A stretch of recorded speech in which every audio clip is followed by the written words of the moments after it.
Selamat sore sahabat-sahabat peternak ayam kampung asli atau ayam kampung apa saja dimanapun berada. Dan pada kali ini kita mau sedikit membahas mengenai pentingnya penyiapan tempat bertelur ayam ya. Nah, kenapa itu sangat perlu? Karena jika kita membudidaya ayam ya, itu hendaknya kita harus bertanggung jawab juga ya, karena ayam ini sifatnya kalau sudah kawin ya dia pasti akan mencari tempat untuk bertelur. Jadi kalau bisa ya kita yang memelihara ya kita juga harus sedikit bertanggung jawab lah gitu ya, karena sedikit banyaknya kita lah tuannya. Jadi di sini kebetulan saya mengalami hal yang seperti ini ya. Jadi dan ini juga menjadi pembelajaran untuk saya, karena belakangan ini saya ada kesibukan yang sangat super sibuk, dan ayam-ayam yang saya punya saat ini ya tidak terkondisikan ya, mulai dari keberhasilan dia besar ya, dan jumlah ayam saya yang saya punya pun ya saya tidak tahu jadinya berapa yang tersisa ya, karena nggak tahulah itu hama atau apa ya. Intinya ayam ada berkurang dan telur-telurnya pun juga berkurang, intinya tidak terpantau. Jadi sangat perlu kita perhatikan jika kita beternak lebih dari 4 atau 5 ekor ya, harus diperhatikan lah ya, karena udah memang harus tanggung jawab kita ya, sesibuk apapun kita ya. Contohnya saya di sini bekerja sebagai karyawan biasa di kebun ya, dari jam 7 sampai jam 4 sore. Kemudian pulang saya harus ngarik juga untuk kambing, dan di sini juga kita pelihara ayam, jadi agak lumayan sibuk lah. Nah, maka daripada itu tetap harus kita bisa mengatur waktu. Jadi di sini permasalahannya adalah ayam-ayam kita saat ini kalau posisi telurnya itu tidak terkondisikan. Jadi maksudnya ayamnya telur sembarangan tempat. Contohnya di sini tadi bertelur di sini ya, pas kita mau kasih kambing makan ada telur 1 buah seperti ini. Ini posisi ayam yang baru ini ya, yang darah pertama kali bertelur, telurnya seperti ini.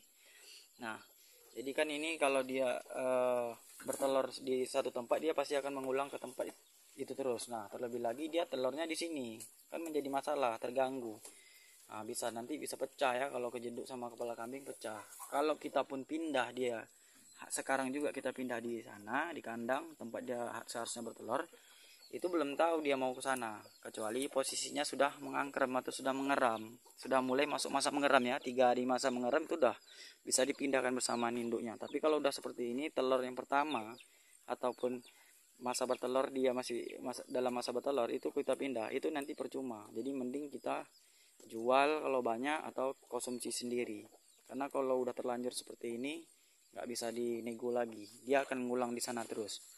Nah, jadi solusinya adalah kita harus rutin mengganti tempat dia bertelur ya. Kita bikin tempat dia bertelur itu yang paling bagus itu dari lalang yang kering. Kalau nggak ada yang kering, ambillah yang basah atau di mana sumbernya ya, dijemur lalu disusun seperti ini ya. Nah, jadi ini tempat biasa yang saya bertelur, cuman 6 bulan belakangan ini tidak terkondisikan. Nah, makanya dia nelor di sembarang tempat, jadi tidak di sini karena kotor. Nah, dan ini ada sisa-sisa telur yang kemarin tidak sempat ditetaskan oleh induknya sendiri ya, karena kemarin telurnya di sini banyak. Terus begitu menetas 7 ekor dia sudah turun, jadi yang lain banyak yang nggak netas. Nah, gagal. Harusnya dipisahkan ya, biar dia tetap mengangkrem sampai dengan selesai. Nah, jadi kalau posisi tempat bertelurnya harus bersih, harus rutin dilakukan pembersihan dan penggantian tempat dia bertelur. Nah, bisa menggunakan ilalang atau apalah gitu, tapi sejauh ini saya paling efektif menggunakan daun ilalang yang kering. Nah, dibikin seperti ini. Jadi di sini seperti ini penampakannya. Nah, bukan sekali kejadiannya, kemarin sempat juga ini yang 2 ini bertelur di tempat pakan kambing juga. Jadi saya pindah ke sini dan ternyata gagal, nggak mau dia pindah. Nah, ini ada 5. Kemudian penampakannya ayam itu bertelur di sembarang tempat seperti ini. Ini kebetulan saya tutup menggunakan seng. Di sana ada tetangga kita sedang bersih-bersih. Iya, ini sangat sayang ini. Ini kalau terjadi hujan yang deras terus banjir kan kasihan, sayang telurnya, masuk angin masuk air. Nah, Jadi ini tinggal hitungan beberapa hari lagi ini udah akan menetas dan akan segera kita pisahkan. Jadi ke depan akan kita coba perhatikan kembali, kita isi semuanya, lakukan pembersihan dan penggantian tempat dia bertelur. Ini baru netas, akan segera kita pindahkan. Oke, saya rasa videonya cukup sampai di sini. Semoga video ini bermanfaat.